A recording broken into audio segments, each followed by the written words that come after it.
In this video, we're going to set up your first mortgage Facebook ad. So this is where it's all going to happen, where all the information you've learnt previously from the other videos are now going to correlate, and you're going to be able to start getting in front of new customers. So if we have a look up here at business.facebook.com, that's the URL, and this is where we get the business manager. So then we can log in and we can access our ad account. So just up in the top right hand corner here, I'm going to click the login button, and then I'm going to select this business manager here, and then this is the page that's going to pop up, the little title whenever I run an ad. So I'm then going to go over here to ad accounts, click there.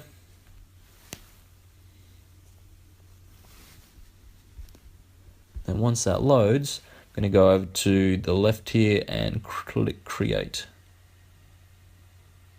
But first, I'm going to go to all tools and then audience insights, because I'm just curious about some certain stats for the ad I'm going to run.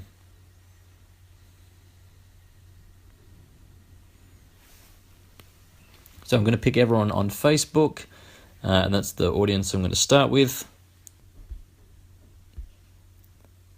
Then if we have a look over here, the United States, add or remove locations. So if we have a look up here, there are 250 million monthly users from the United States. Most are between 25 and 54. So then interests.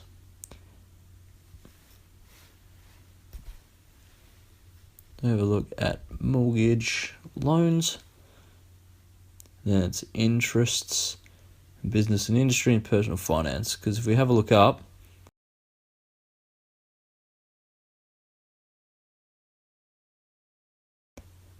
basically, about 20 to 25 million people in the US.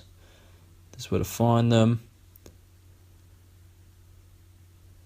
And then we can see the age, once again, is between 25 and 54. So that indicates that people that are interested in personal finance, especially mortgage loans, typically between 25 and 54. Most are married.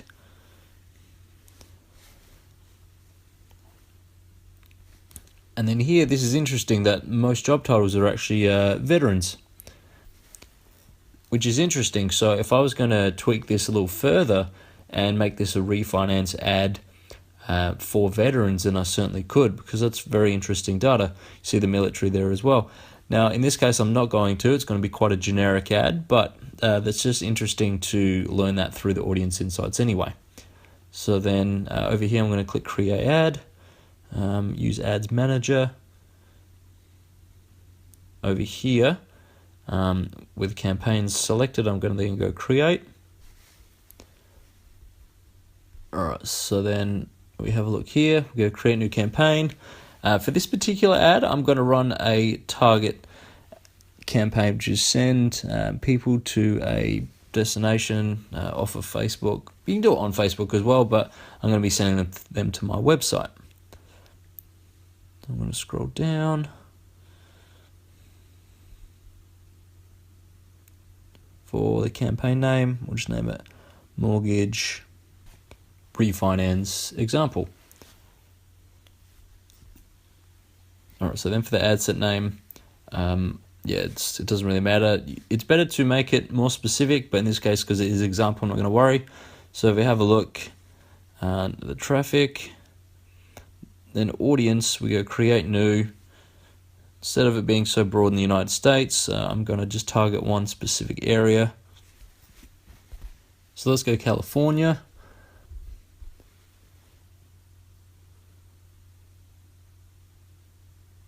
United States.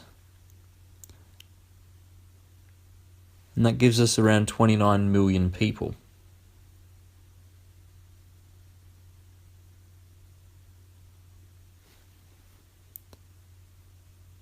That's a lot of people.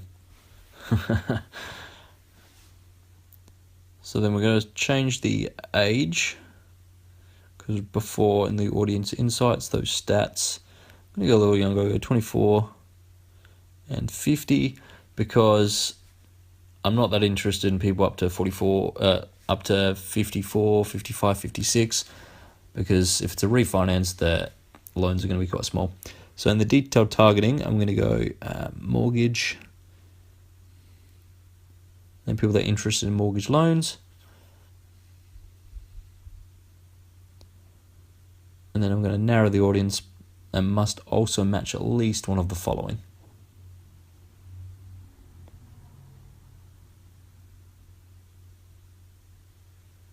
So I'm going to go relationship status married because I want to target. So that then shrinks it down a bit. That's 600,000 people. I'm then going to exclude loan officers and people that have them selected as job title. So now I'm going to scroll down, and in the placements, so this is where you're going to have the ads visible. So I always edit the placements because I'm going to be just having a text heavy written ad, so the Facebook feed is going to work well for me. If you have a video, then obviously leave video in there, but because I'm not having a video, then I'm just not interested in it. So stories and marketplace I'm going to get rid of as well.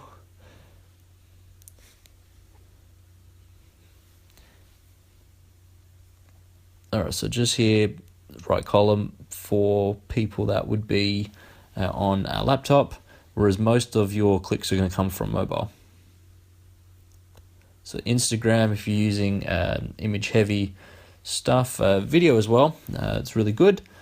The more platforms you have running your ads initially though, the more it's going to cost to spread out that dollar. So it's going to take longer for Facebook to really figure out where to go. So yeah, videos here I'm going to get rid of, the audience network as well. Messenger, once again, spreading it out over more places, going to cost more and take longer to figure out who to show it to. So Instagram, yeah, I'm going to leave up just because I'm going to have an image. It's going to be quite captivating. Now we can see the potential reach here. So estimated daily reach. Their link clicks is quite significant because automatically Facebook has set it to $20. So you can run ads for as little as $5 if you want. If you've got 40 to spend a day, that'd be really good because then you're going to start seeing results after 30 days or so because you're getting in front of that many people and you're collecting that many emails. But yeah, it really doesn't matter whatever you want to have it as. So obviously $5 is going to take a lot longer to get results because when it comes to investing in ads, money makes money. So you can run your ad continuously or you can set a start and end date. Now, Facebook, the algorithm works where the longer you have an ad running for, they're actually going to make it work better for you. Yeah, if you want to have a budget set and you want to make sure that you don't go over, say, $40, then you can set which day it starts and ends so you only spend the $40. Whereas if you just want to leave it running in the background, then you can just leave it as a continuous ad set. So we scroll down, we just go continue, and then we're going to create an ad.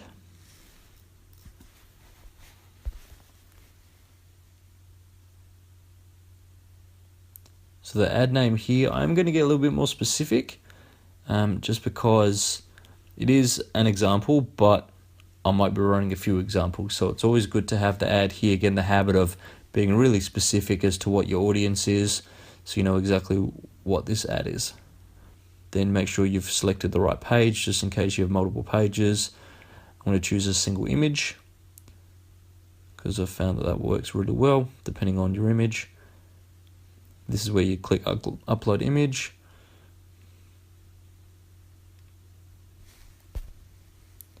So the text here, with the headline, this is where you would write your captivating story to entice someone on Facebook to stop what they're doing when they're scrolling and actually engage with your advertisements. So yeah, you really want to make sure it's enticing. You want to create curiosity as well, because if someone's curious, they're more likely to click on your ad.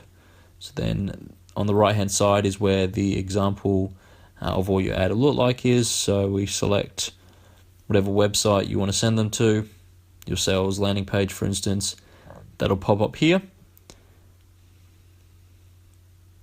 and then that pops up with what was automated when you type in the website. So I'm going to now change the headline. So it's going to be, say, free guide, because for this type of strategy, I'm offering a free guide for someone to download in exchange for their email address. I then send their email address to an automated email responder, and that will send out 30 days worth of emails. Now you can see here I've got the Facebook pixel linked. That is linked to my website. There's a Facebook pixel on my website. So once it is live and I'm running ads and I'm sending people to my website, I'm basically going to get my pixel to learn more and collect data. So then later when I want to retarget these people, I can create an ad and have an audience made up only of people who have visited my website. So it's pretty clever stuff. Here as well, going into a bit more detail, really this is where you would write your story. So this is, the more text you have, the less clicks you're going to get. However, it's going to be a higher quality of person. So if you run an ad and it's just an image and a title down the bottom there, you'll get a lot more clicks, but it'll be a lot more of anyone. So it will be poorer quality of leads. So if you want to write something really long, then that will actually work out better for you, because the less clicks means the less it's cost you to run your ad. So if we scroll down, basically pretty much good to go. So if you are interested in learning how to run your own ad, then back on the course page there is the guide available, the template, and that will give you some secrets on writing ads that actually convert. If you're interested in us writing your ads for you, then just if you can fill in an application, we'll make sure we're right fit for one another, make sure that we can help you and that you're going to benefit greatly from us. So I'm just about done, so we'll just hit confirm. Before we go, to give you one great tip on an enticing headline, then because we're running an ad to get someone to go to our website, this would be an example of what we would write to entice someone enough to click on our ad. So let's just say, because it's for refinancing, then how we went from broke to let's say to 2 homes in 3 years. If I was scrolling through Facebook and I saw that, that would entice me to click it, because I want to know how someone went from broke to 2 homes in 3 years. Okay, so that's going to be really helpful for a refinance ad. There as well, make a long story that's really enticing, usually in a first person, from a testimonial perspective of someone talking about how great you were when you helped them.